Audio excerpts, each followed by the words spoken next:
Hello students, welcome to my channel CWC chemistry with concept. आज के इस video में हम सॉलिड स्टेट के जितने भी इम्पॉर्टेंट टॉपिक्स और क्वेश्चंस हैं जो बोर्ड के एग्जाम्स में आते हैं और दूसरे कॉम्पिटिटिव एग्जाम्स में आते हैं, उनसे रिलेटेड क्वेश्चंस और उन टॉपिक्स को हम कवर करेंगे जो आपके लिए बहुत ही हेल्पफुल रहेंगे। जो बच्चे पहले बार मेरे इस वीडियो को देख रहे हैं वो चैनल को सब्सक्राइब कर देंगे तो उनको आगे आने वाले वीडियोज़ के नोटिफिकेशंस टाइमली मिल जाएंगे।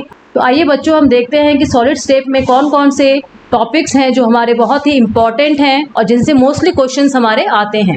एक क्वेश्चन जो है बच्चों हमारा एटॉमिक रेडियस और पैकिंग एफिशिएंसी से आता है, जो हमने क्यूबिक घनीय तंत्र पढ़ा है, क्यूबिक सिस्टम पढ़ा है जो हमारे कोर्स में है 12th क्लास में। उसमें हम परमाणु त्रिज्या और संकुलन क्षमता को किस तरह से निकालेंगे अलग अलग स्ट्रक्चर्स के लिए, वो मैं आपको यहाँ बताऊंगी जिससे आपको आसानी हो जाएगी। पहला जो है हमारा सिंपल क्यूबिक स्ट्रक्चर है, सरल घनीय एकक कोशिका।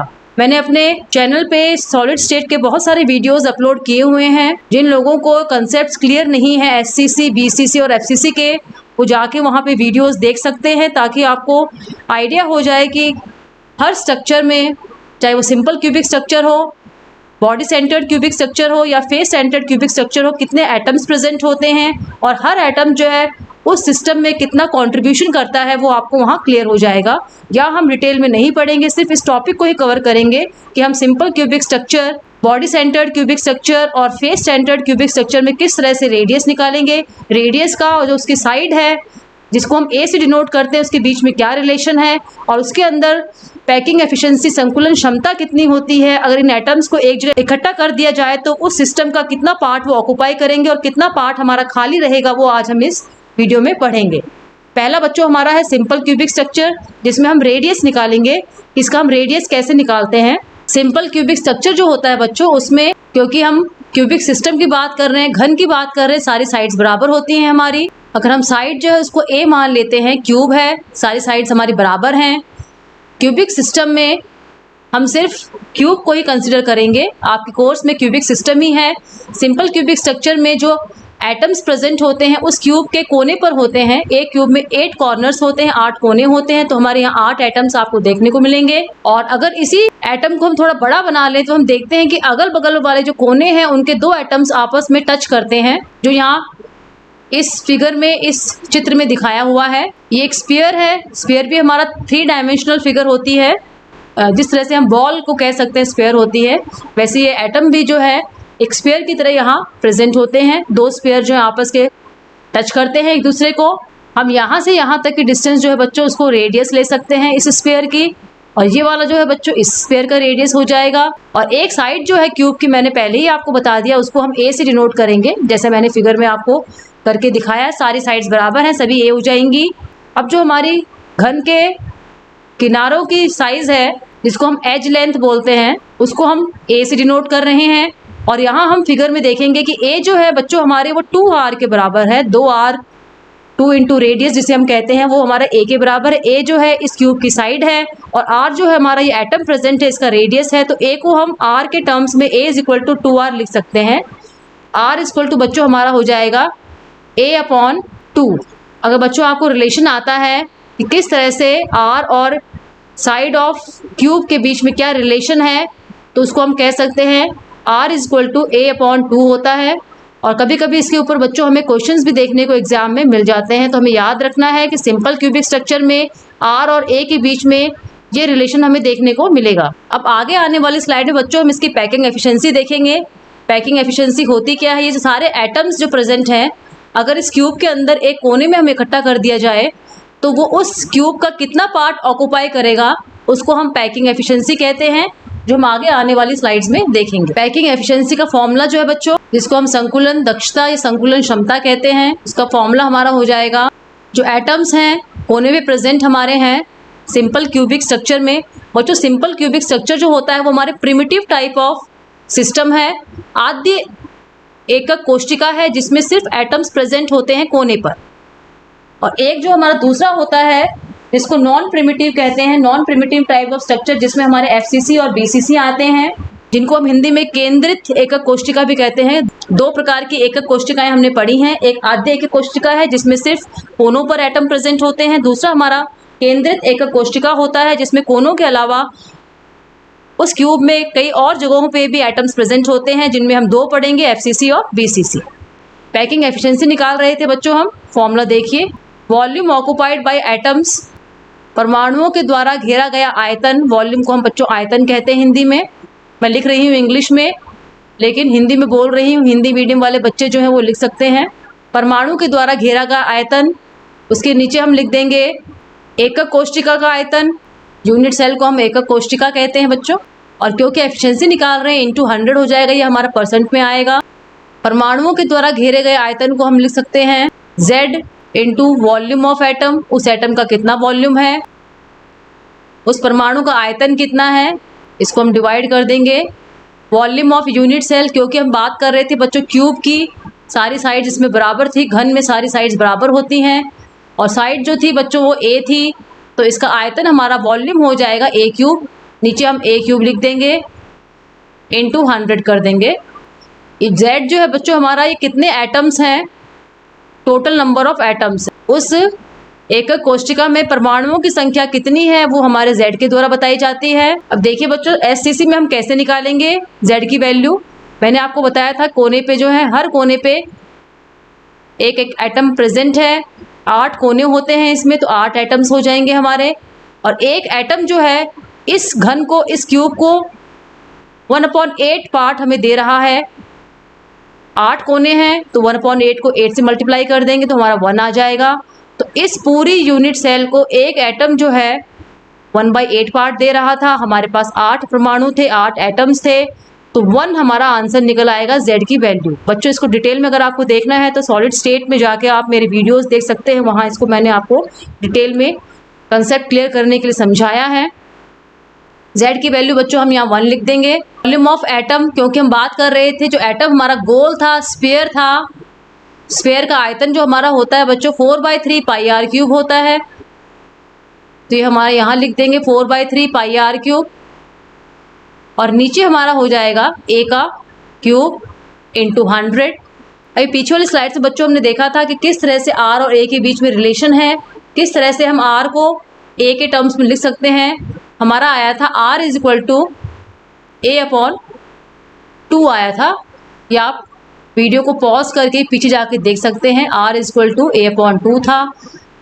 क्योंकि हमें फॉर्मूला सॉल्व करना है तो जो R हमारे यहाँ लिखा हुआ है इसको A/2 के टर्म्स में लिख देंगे तो हमारा आंसर हो जाएगा 4/3 पाई, R की जगह लिख देंगे A/2, क्यूब है क्यूब लगा देंगे, और नीचे हमारा A क्यूब हो जाएगा इंटू 100 लिखेंगे।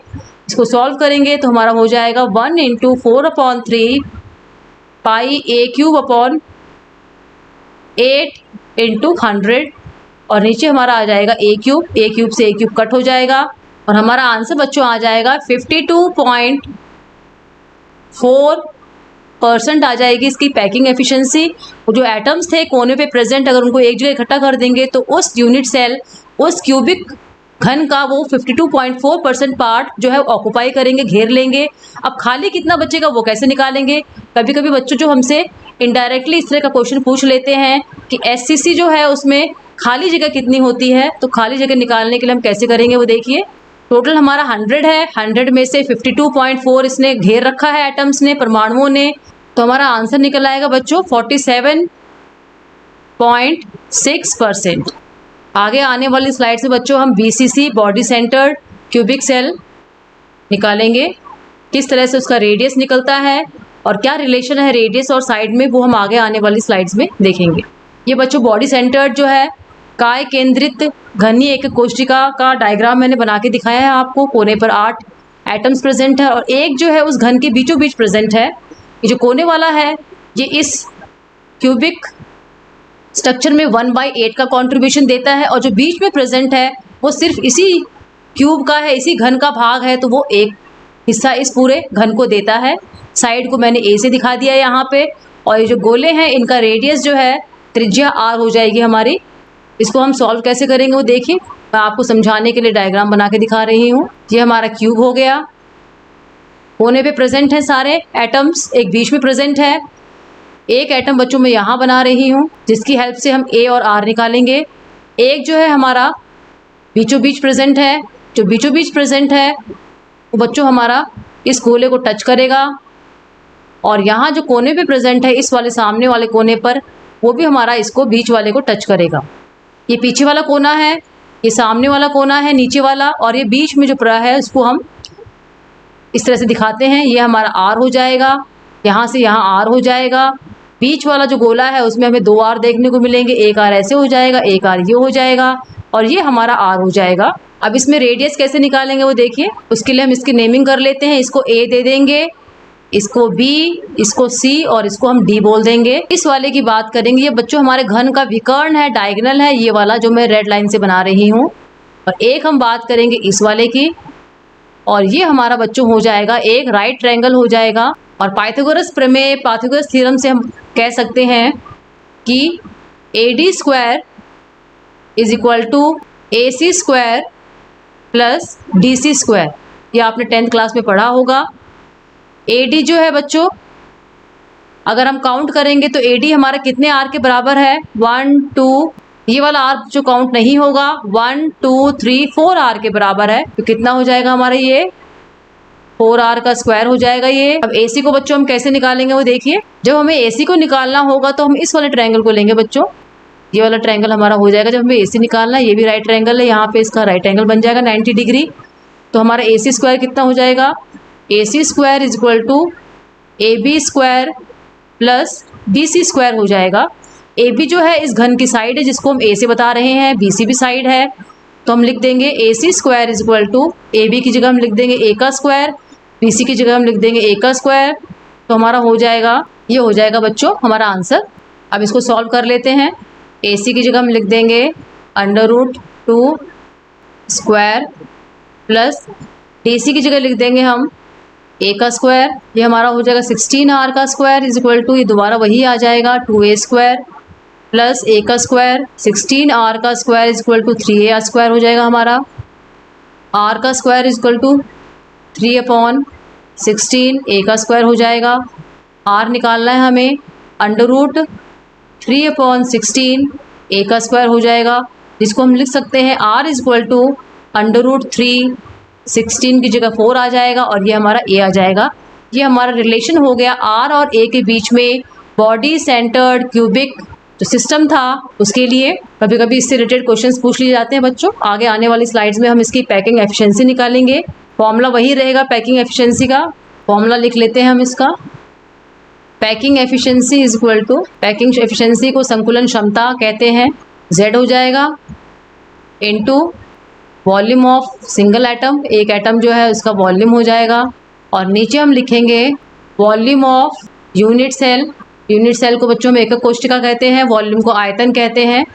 हिंदी मीडियम वाले बच्चे सुन के लिख सकते हैं। अब ये देखिए कि किस तरह से हम Z की वैल्यू निकालते हैं। इसमें मैंने आपको पिछले स्लाइड में बताया था, दोबारा देख लीजिए।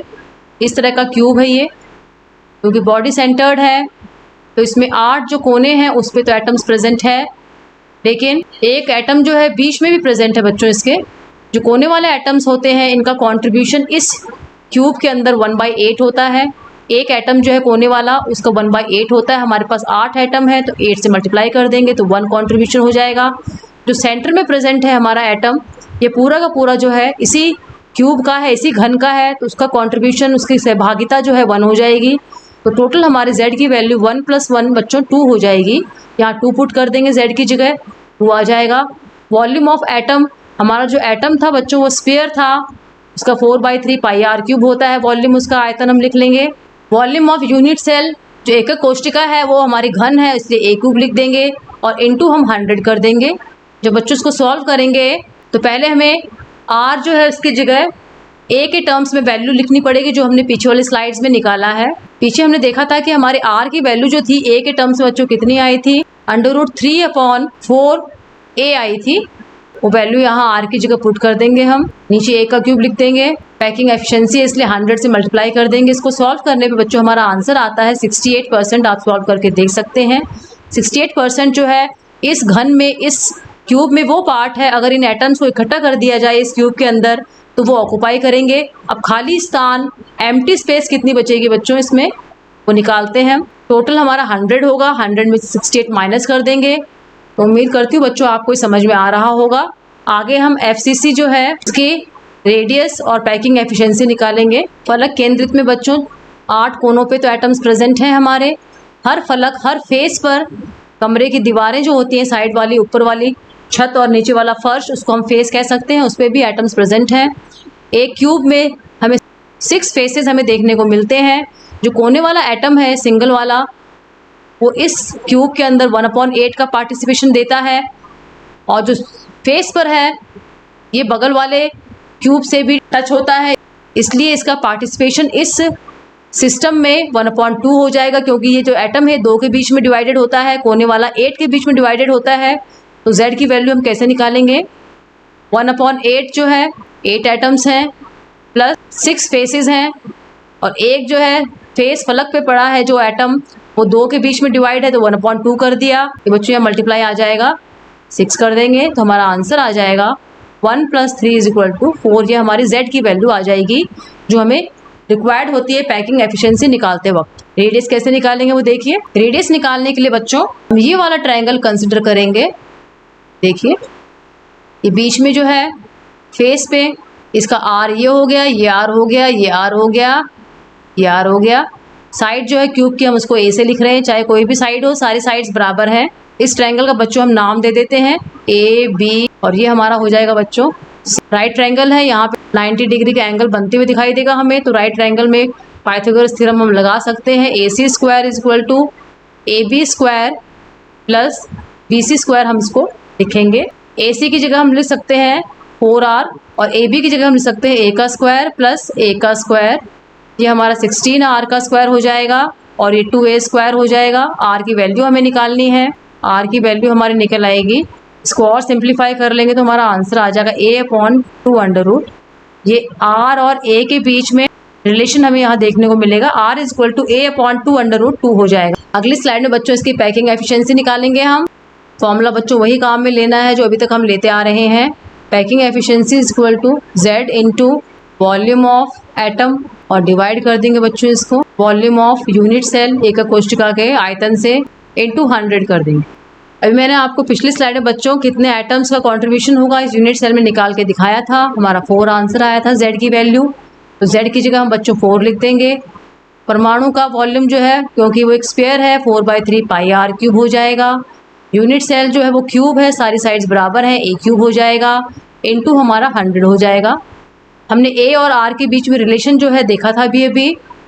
R की जगह वैल्यू पुट कर देंगे A के टर्म्स में, ये हमारा था A/2√2, क्यूब कर देंगे इसका, डिवाइड बाय A³ हो जाएगा, × 100 कर देंगे हम। इसको बच्चों हम सॉल्व करेंगे तो हमारा आंसर आएगा बच्चों 74% जो है पार्ट क्यूब का इन एटम्स ने अगर इकट्ठा करेंगे इनको तो ऑक्यूपाई कर रखा है, तो खाली पार्ट कितना बच जाएगा हमारा, इसको हम एम्प्टी स्पेस बोलते हैं। टोटल हमारा 100 है, 100 में से 74 माइनस कर देंगे बच्चों, तो हमारा आ जाएगा ये बच्चों हमारा 26% खाली जगह हमें देखने को मिलेगी। 74 जो है वो उन एटम्स ने जो स्पेयर के रूप में है घेर रखी है, 27% जो है हमारे खाली है। बच्चों उम्मीद करती हूँ कि आपको ये समझ में आया होगा। जनरली इस तरह के शॉर्ट वीडियोस जो होते हैं इंपॉर्टेंट टॉपिक पर हर चैप्टर के, बहुत ही यूज़फुल रहते हैं। आप एग्ज़ाम से पहले इनको देखकर रिवाइज कर सकते हैं, क्योंकि इसमें से एक क्वेश्चन जो है कंफर्म होता है बोर्ड एग्जाम में, आता ही आता है।